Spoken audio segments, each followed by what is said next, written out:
And today we're in the series, we're continuing just this idea on what would Jesus do, and kind of a spin-off of a 90s movement that happened inside of churches and youth groups, where we started wearing these little bracelets, and it said WWJD, and the song that you just heard came out by Big Tent Revival, and people started asking themselves in everyday situations, what would Jesus do if he were here? What would Jesus do if he was in this conversation? What would Jesus do if he worked at my job or was going to my school, and those kind of things? And so we've looked at like some different practical things that we can learn from the life and the person of Jesus. And it's been a lot of fun, at least for me, to go through and just ask in certain situations, is there instances where Jesus maybe went through some of these things that we're going through? Or maybe he asked some of the same questions, or maybe had some of the same discoveries that we are on a journey to have ourselves. And so in this has been kind of kicking back and watching some 90s shows. It's kind of had me reminiscent a little bit. And last week I watched a few episodes of Family Matters. Anyone watch Family Matters back in the day? It was a fun show. Watched some Full House, and that was fun. And then when I was a kid, my parents wouldn't let me watch this, but now I'm an adult, so I can watch it. And so I've been watching Seinfeld, and I didn't watch it when I was a kid, and it's a fun show, and I think the reason I like it is because there's nothing that happens at all in the show. Like, I'm on season 8, I've been watching it for a couple weeks now, and like there literally has been no plot twist at all. Everyone's still just friends, and they all just hanging out talking about nothing. And I keep waiting for like some big moment of like, finally this is going to happen. No, it doesn't. It's a show about nothing. In fact, my favorite episodes so far was Jerry and George. They went to pitch a TV show idea to NBC, and their idea was that we want to film a TV show based off of our lives. The show's going to be about nothing. You got it. And so the whole show, the producers were like, okay, what are we going to film? It's like, we'll just like wake up and like, I'll be having breakfast, and he'll come into my house and be, or my apartment, and be like, what are you doing today? I'll be like, I don't know. What are you doing today? Do you want to go get coffee? Then we'll go get coffee. And they're like, okay, but what else? It's like, that's the show. That's the episode. That's the whole thing. And they're like, so we're just going to nothing. And he's like, yeah, that's it. Exactly nothing. And what I found is I've really loved watching it, because in a day full of lots of somethings, watching nothing is kind of refreshing. I kind of laugh a little, I smile a little bit, and at the end, there's no tension. I don't go to sleep with like wondering what's going to happen next, because guess what happens next? Nothing, right? And so that's the beauty of watching a show like that before you go to bed, because if you had a day that was a little stressful, or if you had some meetings or some conversations or some planning or decisions that you had to make, and you carry those home sometimes it's fun to watch a show about nothing, because then all of a sudden you forget you had something to be worried about or something to be anxious about, then you sleep a little better. But one of the things I think I kind of stumbling on is that we've kind of figured something out, because it wasn't just Seinfeld, it turned into Friends, and it turned into The Office, and now there's more and more shows that are really about nothing. There's no arcing plot, there's no hero or villain, unless you call Newman the villain in Seinfeld. He's kind of Jerry's nemesis. But outside of that, there's no long story that you're watching. It's just things happening. And I realized I think our society really likes that, because maybe that mirrors our life and how we feel about our lives. Like, I'm doing a lot of stuff, but in the end, not a lot was happening. Like, I did this and I did that day, and I went and had that meeting, and I accomplished that. Maybe some of our people here got degrees, or I got my diploma, but at the end I realized it just finished a day. I just finished a season. And we kind of, if maybe we're honest, maybe that kind of feels like our lives. Like, maybe we identify with that idea of nothingness. The idea of I wish my life had an arc to it, like where I was preparing to do something amazing, and all of this was leading up to something. But the reality is, most of the time we go home and it just feels like another day. Like we're just in that wheel, and just another group of meetings or another group of conversations, or I just got my kids to school and they had lunches packed and they got there on time. That's that's the day I achieved my goal. Or maybe it's 5 o'clock and one of my favorite episodes of The Office, another TV show, is that they go in, and while the boss is taking a nap on his desk, they turn all the clocks ahead 2 hours and they leave work early. But the premise of it is that everyone's watching the clock in the office, because as soon as it turns 5, we're out. And maybe you grew up watching the show Saved by the Bell. The premise is when that bell rings, I'm out of here, right? And I think sometimes in life, that's kind of how we can start to live. Like, I just am getting through another day. And it starts to feel almost like there's not a purpose attached to it. Like there's not a deeper calling to it. Like it's just days. It's just hours. It's just meetings. It's just cleaning. It's just another day. But I think there's got to be more to that. And in fact, I believe as people of God, when we look at the life of Jesus, one of the things that we see is that he lived a life on purpose, and that he lived a life with calling, and that he lived a life where even meaningless conversations all of a sudden showed that they were actually very meaningful. It looks like Jesus was just going this direction, but now you found out he went that direction because he went out of his way to care for a specific person. Like you start to realize that Jesus had a purpose and a calling, and I think most of us in our life, we want that. We want to live each day, and when we put our head on our pillow at night to go, I did something significant.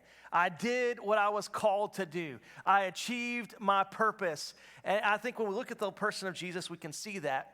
But I think when we look at our own lives, one of the first things we need to discover is that if we're going to find fulfillment, that we've got to do what God has created and called us to do. We've got to find ourselves doing what God has created and called us to do. You've seen it and you've heard it before. You can make great money and not fulfilled. You've seen it and maybe you've experienced before that you can have it all together. Everything can be in order in your life, but you still are not fulfilled. You maybe have seen this and experienced it before, that you can actually achieve something great, like get a diploma or graduate, but then all of a sudden on the other side of it, you realize, man, all of that effort to get to this point, now I'm here, and it doesn't feel as awesome as I thought it would. I got that promotion, but now I'm like, oh, now what's next? And if any of us are honest in the room, you realize a lot of times the things that we do don't bring us the fulfillment that we hoped that it would. And I think if we're going to walk in fulfillment, we're going to walk in that place, I think we got to recognize that God has a calling and he's created a purpose for us. And so I'm going to give you 4 thoughts today on our calling, and hopefully will help some of us in the room today. Here's the first thought. I believe that every person in this room is called by God for a purpose. Every person in this room is called by God for a purpose. No one is exempt. You can't sit in a room today and go, John, you don't know this, or John, I'm not that great, or John, I don't really have any gifts or talents. John, I'm kind of just a normal person. No one today, if you can hear me, you are not exempt. I believe that every person in this room has a purpose, and we're going to look at what Paul has to say about purpose and calling here. Ephesians chapter 4, verse 1 through 7. Paul says, therefore, I, a prisoner for serving the Lord. Paul, in his opening statement, he says this, I know what my purpose is. I've got a calling. I know what God has called me to do, and here's what it is. I'm a prisoner to serve the Lord. God, I'm here to do whatever you want me to do. Prisoner is a term that basically says I've surrendered. Like, God, I'm not in a battle of like, God, I'd prefer to do this, or God, I want to do this. God, if you would do this for me. He's saying, I don't pray those kind of prayers anymore. My prayer is this, God, do what you want. I'll go where you want. And he's saying, this is my purpose and not my calling. Then he goes this, now I'm talking to the church of Ephesus, so now Paul's talking to the church. He's saying, I beg you to lead a life worthy of your calling. I know what my calling is. You need to know what your calling is. And he goes, for you have been called by God. And then he goes on to explain some things that the church is called to do. Be humble and be gentle. Be patient with each other, making allowance to each other's faults because of your love. Make every effort to keep yourselves united in the Spirit, binding yourselves together with peace. And then he goes on, for there's one body and there's one Spirit, meaning there's one church and there's one Spirit, there's one God. Just as you have been called to one glorious hope for the future. There is one Lord, and there is one faith, and there is one baptism, and there's one God and Father of them all, who is over all and in all and living through all. So he says, hey, we're all part of this thing together, the church, and we believe in God, and he's over it, that we have something all in common. And then he says this word here, however. Anytime you see a word like that, you see like a page turn almost. So there's all these things that we have in common, but then, however, God has given each one of us a special gift through the generosity of Christ. So there's something that we all have in common, but then there's also distinct things about us. And so in the church today, we can say, man, we all have something in common today, but then there's all things that are unique to us, that are unique to our calling. But I want to talk about what's in common. What do we have in common? I think there's some things in our calling that it doesn't matter who you are today, what you're good at, where you come from, what your past experiences are. I think we have some similar callings. I want to talk about those, and we're going to find them here in Ephesians 4. Our first calling is this. I believe that every believer has the calling. The first calling is to know God better. I believe that's the first calling for all of us. Paul says this. He goes, I'm a prisoner serving the Lord. And this is what Paul speaks to the church. He goes, I want you to live a life worthy of the calling. Or another translation says, walk worthy of the calling. And I want to look at those words. Walk worthy. Two words here. They're two Greek words, and they mean this. It's the first word, walk. The way you say this is peripato. Peripato. It sounds like almost something you would eat while drinking tea. Would you pass me another piece of the peripato? You know, like, doesn't it sound like it's kind of a fun word? It's fancy. And then the next word is worthy, axios. And these two words, what Paul is saying, walk worthy, is he's saying this. The calling that we each have is to follow, to progress, to become godly, to know God better, to become more like God, to be close to God. Colossians 1, he goes and explains that maybe a little bit more. Colossians 1:10. He says, so as to walk in a manner worthy of the Lord, that's that walk worthy. He says this, fully pleasing to him, you'll bear fruit in every good work. So there's things that we do in our calling and our purposes. But then let's look at this. And increasing in the knowledge of God. I believe the first and foremost purpose that every one of us has as a believer is to know God better.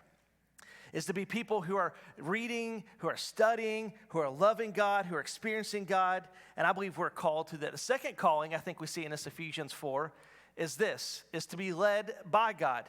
So we want to know God better. We want to be led by God. Paul says this, walk worthy. And then he says this, the calling of God. The calling of God. It's a literal phrasing there. We talk about calling, we think of purpose. We think of potential.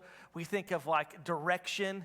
But this is a literal statement, like you're called of God, meaning this, that God speaks and you listen.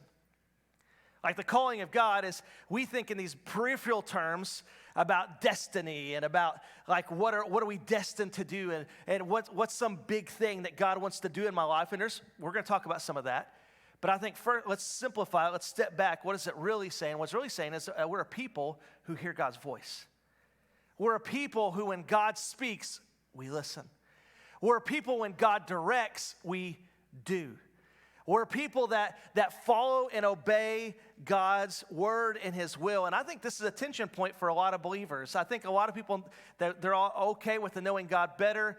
But when it comes to being led by God, this becomes a tension point. Because I think the reality is a lot of us, we want to be blessed, but what we want is for God to bless what I'm leading. Listen, this is the thing I want to do. This is the thing I feel called to do. This is the thing I'm passionate about. This is the thing that I love. This is the thing that I've invested time into. God, would you bless it? But the calling of God is not, God, would you beckon to my voice? But it's, God, will I beckon to your voice? And this is a tension point, I think, for a lot of people. Like, we want God to bless what we're doing as opposed to be a part of what he's already blessing. Like, God's doing something. He has a calling for us. He wants to lead us.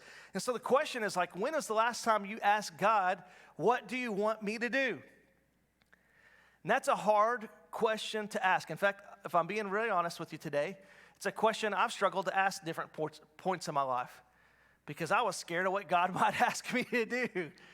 There was a season where I felt an unsettling in my spirit that God was doing something different in my family's life and my life.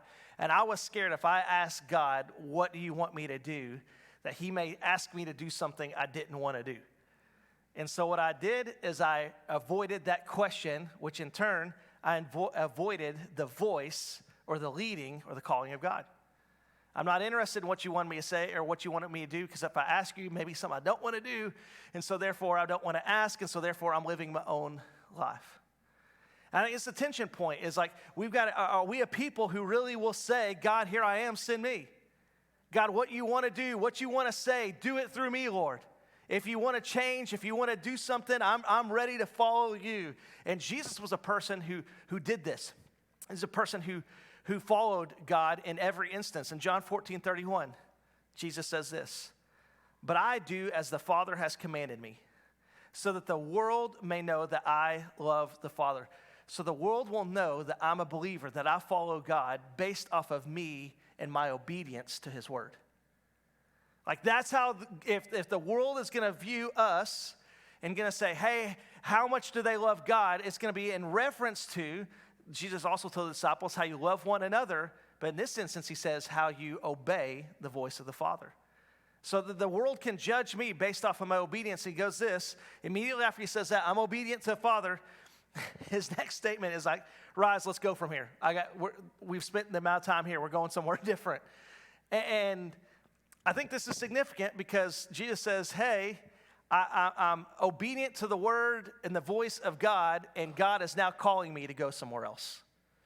Like, where I am is not where I'm staying. There's something else. There's another page. There's another story. There's another place to go. In fact, Mark 1:38, Jesus says this. He says, hey, Jesus replied, let us go somewhere else. We've been here long enough. We've been doing what we're supposed to do. We've accomplished the calling in this moment, in this season. So let's go to the nearby villages so I can preach there also. And he says, this is why I have come. Like, I know what my purpose is. And my purpose is going to take me to different places and different seasons and different moments and different conversations. And this gets back to that tension point. If I ask God, what do you want me to do? What if he asked me to take a step in a new direction? What if there's a new page? What if I'm kind of comfortable where I am? I kind of got this part, and it takes a while to get a season of life figured out. Like, you turn a page and you end up in a new season. We've done this 4 times now. We got 4 kids. So every time you have a kid, there's a new season, right? And then as those kids progress from one kind of age group to another age group, it's another season. And as soon as you kind of get comfortable in that, all of a sudden it's changing again. And there's certain parts of our life that like that. So what we can control, we like to control. But I believe that God may be pushing us or leading us to do some new things.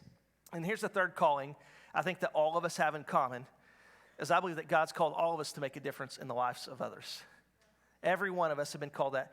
Paul says this, he says, hey, be gentle, be kind, be patient. This is the calling to everyone. All of us have a God-given purpose, and I think part of that is to make a difference in the lives of other people. So what's the second big thought on calling? That's kind of 3 small ones there. Here's a second thought, is that your calling is different than mine. It's not that maybe you won't preach. Some of you may be preachers, but I'm saying that we're unique. You're unique, I'm unique. Like, each one of us have a unique calling. Matthew chapter 25 is a parable that Jesus tells about the talents. And there's this master who's got these 3 employees, this CEO or whatever you want to call him, a businessman, and he's going to give these 3 employees a certain amount of money because he's going away and he wants them to invest it. He wants them to do something with it. And so this is the conversation. So if we'd be like a man going on a journey who called his servant and entrusted them with his property. To one, he gave 5 talents. To a different one, he gave 2. And to another one, he gave 1. And it says this, to each according to his own ability. This is part of the story that we often skip over. We often go to like the guys and how they invested it and the one who buried it in the ground. And there's a great story there and a whole nother sermon on calling and purpose and fruitfulness and all that. But I always want to draw our attention today for this. The master, he gave each one according to their own ability. What does that tell us? This may not be popular, but this tells us this, that each one of us has different abilities. Some of you are good at things that I'm bad at. And I may be good at some things you're bad at.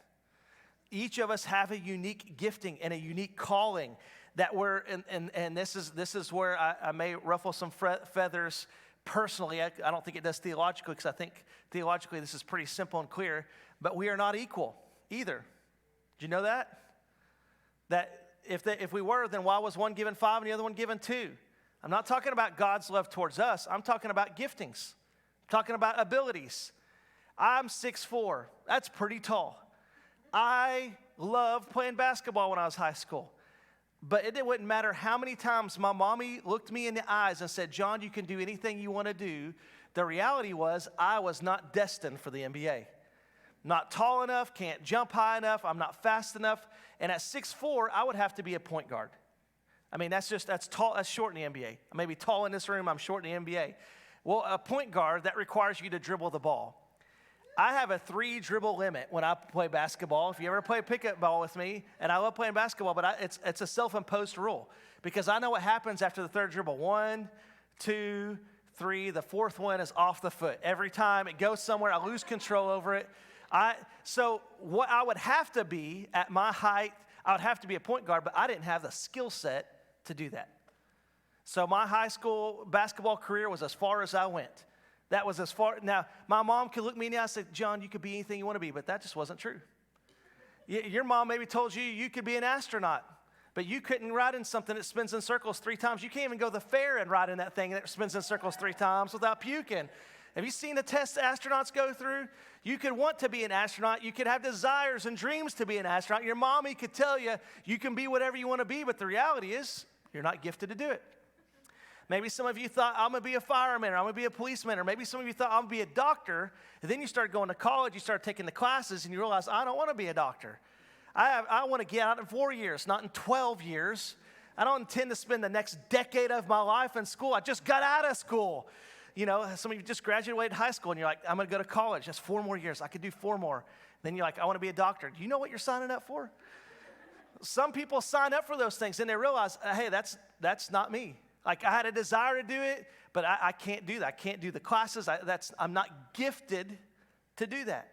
Do you agree? Can you see what I'm talking about here? But I think we live in a society that's telling us all that we should all be equal. In fact, there's a word that we use often, equality. It's not true. It's not. If it's true, then you can look to your neighbor, to your left and to your right, and you can tell that it's not true. We're not all the same. We are very different, and I think that's by God's divine design. Like, we are built uniquely by God. He crafted us, He created us, and He gave us purpose, and He gave us calling. And while we're trying to make everyone fit in the same box, God is trying to break us out and call us out as individuals and say, I've got a purpose for you specifically. But this is ironic, and I won't stay too much on this, but it's ironic in a world fighting for the term equality, but we base all of this fight on a desire to celebrate differences. Have you noticed that? We use the word equality, but we want to celebrate differences. Well, when we start celebrating differences, you realize we're not all the same. It's an irony. In fact, I think it's something that's fighting against each other, and it's fighting against God's design, because God has designed us unique. God has called us with a purpose, and I believe whoever creates you gets to call you too. I don't believe that other people can tell me who God has called me to be. God gets to tell me that. And I believe God's word tells us that. I believe that God gets to shape me and God gets to call me. In fact, Galatians 1:15, let's look at what Paul says about his own shaping and calling. He says, but when He who had set me apart, so God made me unique, distinct. When? Before I was born. He says this, and He who called me by His grace. So God set me apart, made me different. Created a different story for me. I'm a different size, different shape, different gifts, different talents. I'm different. He set me apart. He has a purpose for me. And what's that purpose for? To step into His calling. To step into His purposes. You are divine. You have a divine, God-given, unique calling, and I think it's a mixture of 2 things. I think your calling is a mixture of 2 things. I think it's a mixture of your natural giftings, and it's a mixture of your spiritual giftings. I think everyone's calling is a mixture of 2 things. Natural giftings. I kind of alluded to this already, but what's easy for you might be hard for me. What's easy for me might be hard for you. That starts to tell me a little bit about my natural giftings. It's not easy, but it's easy for me. Maybe for everyone else in the room or everyone else in my family, they struggle with it. Maybe you can even look at your spouse if you're married. They struggle with this, but it's easy for me. That starts to tell me about my natural giftings, how I'm wired differently. I am a person that likes to have multiple things going. If my life is simplified to a singular task, I procrastinate until I have more tasks because I like to do multiple things at once. I think they call that ADD, but I'm not sure. I'm self-diagnosed here. But if I have one thing, I won't do it. I'll procrastinate. Like, it's hard for me to have just one thing because I like to have multiple things going. In fact, I do better with a little bit of stress and a little bit of tension. Anyone else like that? You're kind of weird like that? A little bit of stress, a little bit of tension makes you perform at your highest level. You give me one thing, I'm just going to like mail it in. C's get degrees, baby. Let's go. But if you give me 4 things going at the same time, like I want to ace it all. Like, let's go. I want to be the best. But some of us are wired differently. You can take one thing and you can work on it for a week and work on the details and the intricacies and make it so much better than what I could while I'm juggling 4. Because what's easy for you is hard for me. What's hard for you may be easy for me. There's natural things that each of us are gifted at. Different things that maybe even our stories, our backstories tell us about our future. Things that if you looked at the timeline of your life from when you were born to where you are, that your experiences have brought you to a place that have shaped you to prepare you to go and do the next thing. Some of us are doing the thing that we're doing today because our parents did that thing. That we took on that mantle. We took on, some of those are bad things. Some of those are good things. Maybe we took a job from them or step in their career. Maybe we took some of their habits from them. Like our experiences in our past, they show us a little bit about our trajectory. And some of those things are just natural. Some of those things are just in your life. They're around you. They're things that you're good at, things that are around you. Obvious things that God has put in your life that I believe that he can use to his advantage. Second thing is the spiritual giftings. These are things I believe that God has placed inside of us that are also unique, but I think these are often undiscovered in a person's life. I think the natural giftings, if you have a little bit of self-awareness, you probably know what you're good at and what you're not good at. Someone asks you like, hey, would you do this? You go, that's not really my thing, but I know someone who's good at that. If you have some self-awareness, you can kind of live that way. Spiritual giftings, I think oftentimes these are undiscovered. Romans chapter 6, I'm going to come back to that. Romans chapter 12, verse 6-8 says this, that we have gifts that are different according to the grace given to us. So God's given each of us different gifting. Back to that thought, that idea that we're not the same. We're very unique. It says this, let's use them. Use these gifts.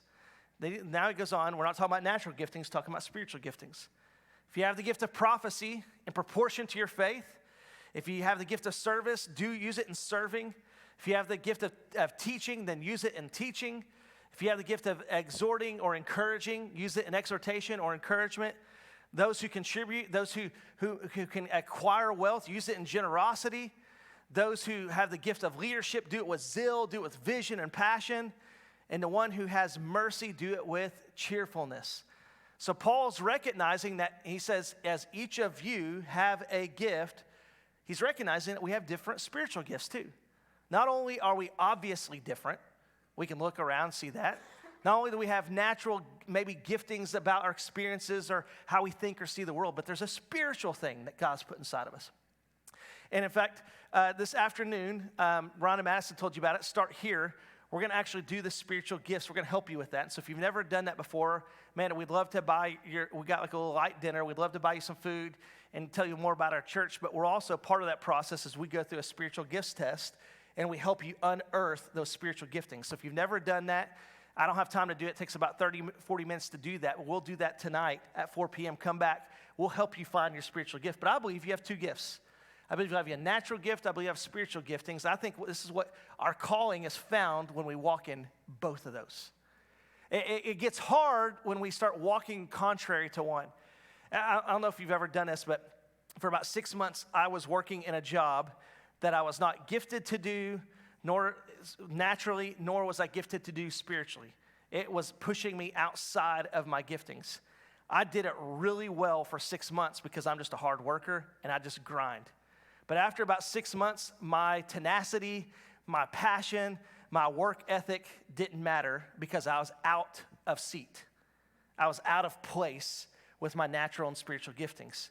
And all of a sudden, what I was working really hard to do, now I was working really hard to do, and I wasn't doing it well at all. In fact, I was doing it not good, and people were noticing because I was out of my seat. And so I think part of us walking in our calling is finding our seat. What am I naturally good at, and what has God gifted me to do? What are those two things? We want to help you do that. If you can come back tonight, we'll dive more into that. Third thought for us. I believe that calling, when we walk in calling, it comes at a cost. Paul, we've been talking about him and his pursuits and his teachings on calling and purpose. And before Paul was a Christian, he was chasing down Christians and he was working on behalf of the Roman government and on behalf of the Pharisees, the religious government. And he was doing this to track down Christians, persecute them, torture them, murder them. That was his job. And Paul was really good at it. He was so good at it that he goes to the Pharisees and asks, hey, can I expand my portfolio? I mean, it's a really crude way to put it, but he says, I've got this thing in wraps in Jerusalem. Can I go further? And they give him the approval, and they said, yeah, go to Damascus. So while Paul, or his name at this point is Saul of Tarsus, while Saul is on the journey to go do what he was good at, his natural giftings, which was to track down people and to stir up crowds and to create passion and to speak and stone and cause these problems. While he's on this journey, Jesus himself meets him on the road, strikes Saul down blind, and tells him that I've got a plan for you and I've chosen you. So Saul gets swept aside. He's freaking out. One, he can't see. Two, like the person that he's persecuting now has called on him.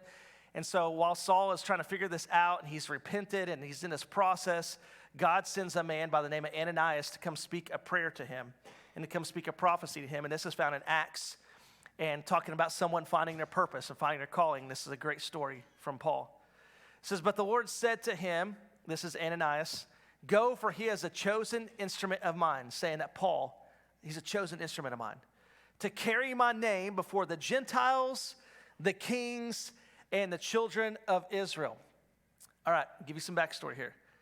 Peter followed Jesus, took a sword, chopped off a dude's ear trying to protect Jesus, denied Jesus, but then Jesus restored him.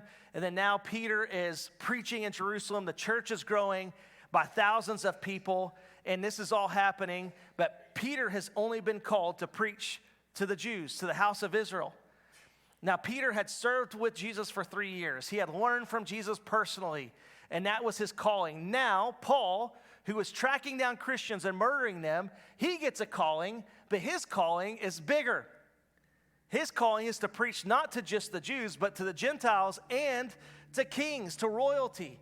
He says, you're going to speak to people in positions of power and influence and the children of Israel. Now, that's not fair. Peter spent 3 years with Jesus. He should get to do that. But what we know about calling is that there's unique divine calling. You could look at this story and maybe you felt this way in your life. It's not fair they got this position. It's not that fair they got the promotion. It's not fair that that's working out for them and not working out for me. And if we're not careful, we miss out on our divine calling because we're looking at someone else's. And God has something specific he's put in our path and something specific he's put in our life.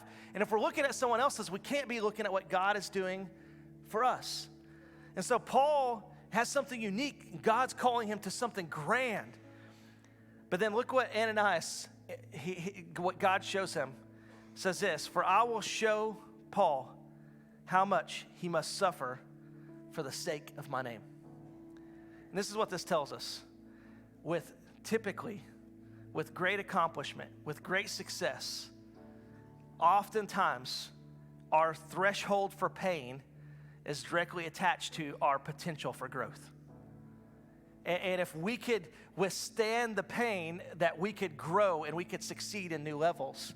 And Paul was being asked to do a substantial thing in the ministry. You're going to preach to thousands of people. Your ministry is not going to be in Jerusalem. You're going to travel the world, Paul. Paul, you're going to go and you're going to plant churches in different countries and different nations and different people groups. You're going to stand before leaders and get to represent the gospel of Jesus Christ. And you're going to get to do that, but at the same time, there's going to be lots of pain and suffering. And this is why I think some people, maybe why some Christians kind of pause on the calling. Because when it gets tough, sometimes we back off. In fact, I would say that one of the strongest adversaries to our pursuit of calling is our love of comfort. It's not fun to live in a place where things cost us. It's not fun to live in a place where we're not loved by everyone. It's not fun to live in a place where our faith may cause us to take a stand that creates an adversary out of people, the culture, or Satan himself. In fact, I would say when we step into our calling and we start walking in the purposes of God, what we're really doing is we're saying, God, I want you to use me. And when we say, God, I want you to use me, what God uses us to do is to pull people from the mouth of hell and put their place in heaven. And when we start to come against hell, then the adversary comes against us. So when we walk in calling, what we're doing is we're waging war on the enemy. When we walk in calling, it's not just about, am I living a life that feels destined? Am I living a life that feels fulfilled? What we're doing is saying, God, I want to make a difference for the kingdom of God. And when we start making a difference for the kingdom of God, then there's another kingdom that recognizes that and comes against us. And so I think this is why, though, a lot of believers, I use this example because I've been working out again this week. Can you tell the difference? I worked out 3 times last week. This is why I think a lot of believers, we rack the weight. Like we get under the weight and we lift for a while and it's hard. Maybe you started coming to church. You started believing in God. You started a faith journey with God. And that was heavy. That was hard. You felt some adversity in that. There was a cost attached to that. But you kind of got to a place where that weight got normal. Like I come to church now. I'm generous occasionally and I serve some and that weight feels normal. And here's the thing I know about weight. So when you're lifting weights, if the weight starts feeling normal, and if the weight doesn't feel heavy, if there's no pain, then there's no growth. And so I think this is what a lot of believers do. They get under a certain amount of weight, and they kind of get to where they can just, it's easy. I can go in, I can just do that. That's no big deal. I can handle that. I can go to church. I can open my Bible a few times a week.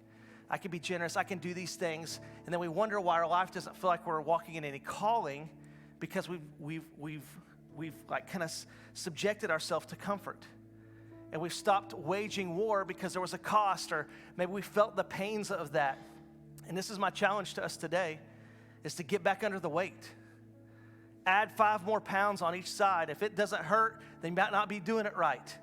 Because when we wage war against the enemy, there is a pressure that comes against us. I would tell you this is one of the last 3 or 4 weeks have been some of the greatest weeks of ministry that I've had in my entire ministry career. Ministering to people, walking beside people. I've gotten to baptize some basketball players that I walked with and discipled with personally last week, and got to have a personal private baptism with 3 guys. And it was incredible. One of the coolest things I've ever seen. Got to lead a couple guys to Christ in this Bible class I was doing. One of the coolest things I've been a part of. Getting to see these guys who are going to go off and achieve incredible things, finding humility under the gospel of Jesus Christ and surrendering themselves to it. Incredible, but at the same time, I've seen people going through some of the hardest stuff they've gone through. I did a funeral for a guy that I know that was 33 years old, left behind a wife and kids. And we know we've got friends that are going through some very deep and dark times. At the same time, things are going great. I can tell you this, there's an adversary. There's weight. And if you don't feel the weight, get back under it, because I'm telling you, there's stuff to do. There's stuff to lift. There's calling to press into. And this calling that we're pressing into has a purpose. The weight has a purpose, and that's to empty the hell and it's to fill heaven. It's to see this room have every seat filled and add a 3rd service. It's to see people come and experience Christ and their marriages be restored. See them being set free from addictions to pornography or prescription drugs or alcohol. It's to see people come and find healing for their broken past. Like, that's why we get under the weight, so that we can see Jesus move in our lives and touch other people. And we get under the weight, add 5 more pounds, add 5 more pounds. Why are we adding weight? Because we want to make a difference. Because we're saying, here I am, God, send me. But I think comfort is maybe a tension point for some of us. And I think the other tension point for some of us is we feel maybe unqualified. Maybe we feel like we've done something that disqualifies us even. And I want to leave you with this thought today, is I believe that you can still walk in your calling. I believe no matter what you've been through, what you've gone through, I believe that God still has a calling for you. He still has a plan for you.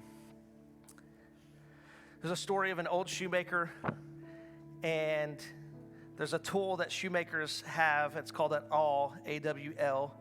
It's got a wooden handle, and it's a long, it looks like a pick almost, if you ever had a pick tool.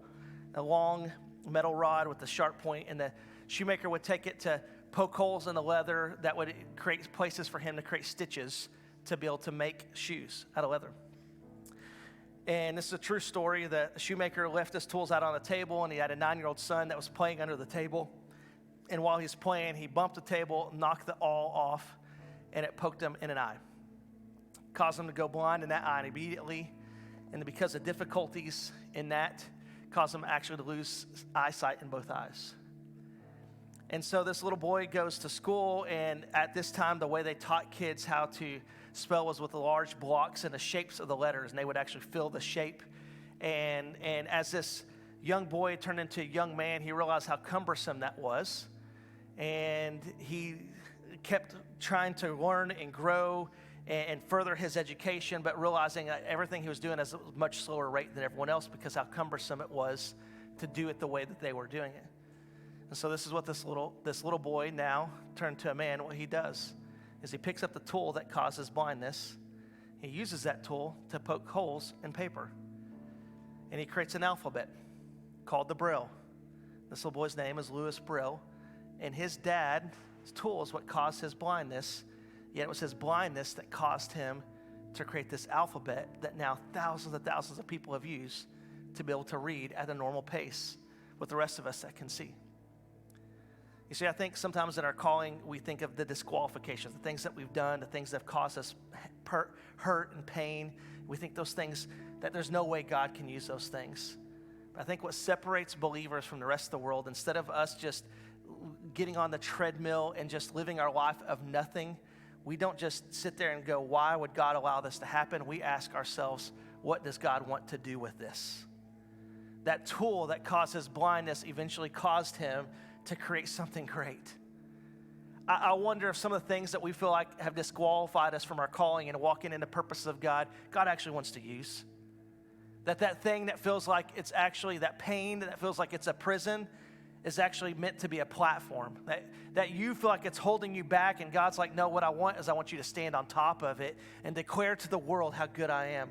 I want you to stand on the top of it and declare to the world, look where I've come from. I am not trapped in this. I'm on this because God has positioned me for freedom. He's positioned me from salvation, and now look what God has done. Sometimes the very things that the enemy meant to cause us harm, God has the ability to turn for our good.